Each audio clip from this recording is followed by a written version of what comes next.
예레미야 12장 1절에서 5절입니다. 여호와야, 내가 주와 변론할 때에는 주께서 의로우시니이다. 그러나 내가 주께 질문하옵나니 악한 자의 길이 형통하며 반역한 자가 다 평안함은 무슨 까닭이이까? 주께서 그들을 심으심으로 그들이 뿌리가 박히고 장성하여 열매를 맺었거늘 그들의 입은 죽기 가까우나 그들의 마음은 머니이다. 여호와여, 주께서 나를 아시고 나를 보내시며 내 마음이 주를 향하여 어떠함을 감찰하시니 양을 잡으려고 끌어낸과 같이 그들을 끌어내시되 죽일 나를 위하여 그들을 구별하옵소서. 언제까지 이 땅이 슬퍼하며 온 지방의 채소가 마르리이까? 짐승과 새들도 멸절하게 되었사오니 이는 이 땅의 주민이 악하여 스스로 말하기를 그가 우리의 나중일을 보지 못하리라 하매니이다. 만일 내가 보행자와 함께 달려도 피곤하며 어찌 능히 말과 경주하겠느냐? 내가 평안한 땅에서는 무사하려니와 요단강 물이 넘칠 때에는 어찌하겠느냐?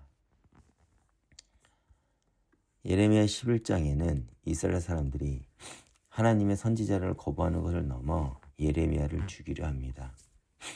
그러나 그러한 상황 속에서 예레미야는 하나님께 질문을 합니다.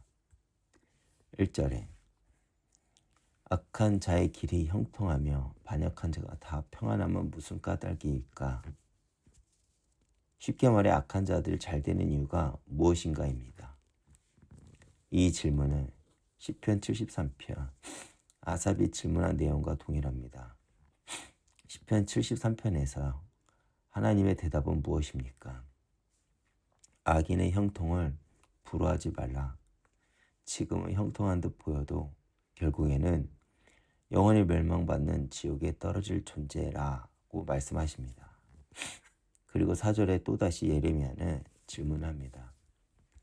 언제까지 이 땅이 슬퍼하며 온 지방의 채소가 마르리이까? 다시 말해 언제까지 하나님이 인내하시면서 악인들을 심판하지 않으시고 그대로 내버려 두시겠습니까? 라고 묻고 있는 것입니다. 그리고 4절 중반에 예레미야는 마지막으로 질문을 합니다. 악인들로 인해서 짐승들과 새들도 멸절하게 되었는데 이것을 가만히 두고 보십니까? 다시 말해 악인들의 죄로 인해 왜 의인들이 고통을 받아야 합니까? 라고 묻는 것입니다. 우리가 살아가는 시대도 마찬가지인 것 같습니다.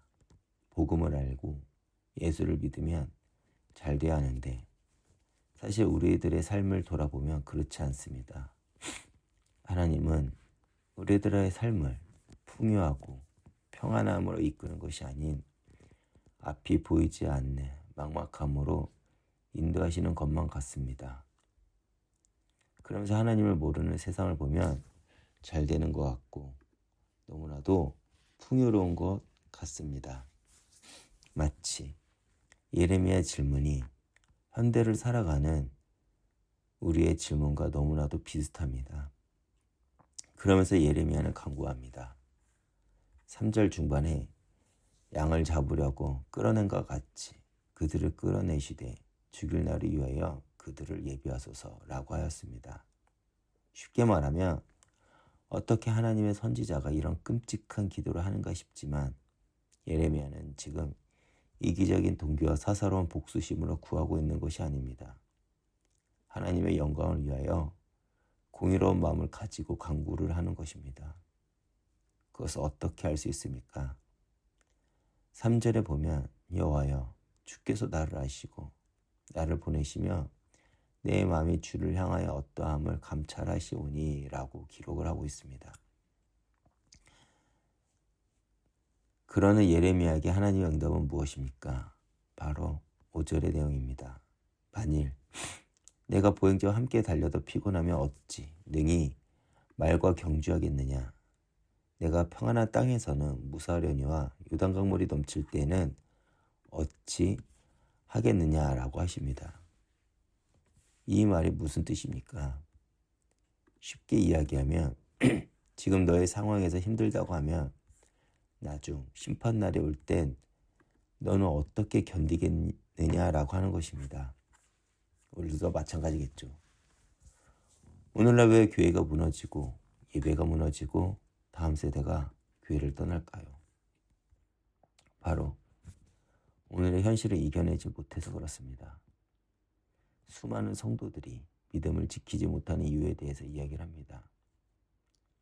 그런데 아이러니하게도 전쟁 때도 속국이었을 때도 가난할 때도 우리 신앙의 선배들은 믿음을 포기하지 않았습니다. 그리고 그 결과가 무엇이었습니까? 오늘날 우리가 누리고 있는 많은 것들입니다. 근데 오히려 신앙이 더욱 약해진 시대를 우리는 살고 있습니다. 그럼 우리들에게 하나님은 말씀하고 계십니다. 지금 너가 보행자와 걷는 것이 힘들다고 하면 나중에 어떻게 너는 말과 경주하며 뛰면서 가겠느냐? 또 지금 반듯한 길을 가는 것이 힘들다고 하면 나중에 물이 넘치고 구부러진 길을 어떻게 가겠느냐라고 하시는 것입니다. 앞으로 가면 갈수록 우리는 믿음을 지키기 어려운 시대에 살 것입니다. 근데 오늘 우리가 믿음의 싸움을 싸우지 않고 포기해버린다면 그 날이 오면 우리는 하나님의 사람으로 살 수 있을까요? 하나님은 언제나 믿음이 무너진 시대, 믿음의 싸움을 하는 그 한 사람을 찾고 계십니다. 그렇다면 어떻게 우리는 믿음의 사람으로 세워질 수 있을까요? 오늘 내 삶에 주어진 그 믿음의 싸움을 싸우면 됩니다. 과거는 이미 지나갔고 미래는 하나님의 손에 있습니다. 그렇다면 이제 우리들에게 주어진 것은 무엇일까요? 바로 오늘입니다. 세상은 끊임없이 우리의 믿음을 공격할 것입니다. 그렇지만 우리는 오늘이라는 시간을 믿음의 삶으로 쌓아갈 때 우리는 앞으로 주어질 큰 믿음의 결단을 할 수 있을 것입니다. 그리고 비로소 그때 우리는 믿음의 증인으로 세워질 것입니다. 오늘도 믿음의 싸움에 승리하며 증인의 길로 가는 하루가 되시길 기도하겠습니다. 하나님 아버지, 오늘도 이렇게 주님 앞에 나와 예배 드리게 하심을 감사드립니다. 주님, 우리의 삶이 오늘도 버겁게 느껴질 때가 있습니다. 그러나 우리가 예수를 바라보며 굳건히 이 삶을 돌파하게 해주시옵소서. 그리고 그 삶의 흔적들을 통하여 예수를 드러내며 예수를 증거하는 증인의 삶으로 살아가게 하옵소서. 감사드리며 예수님 이름으로 기도했습니다. 아멘.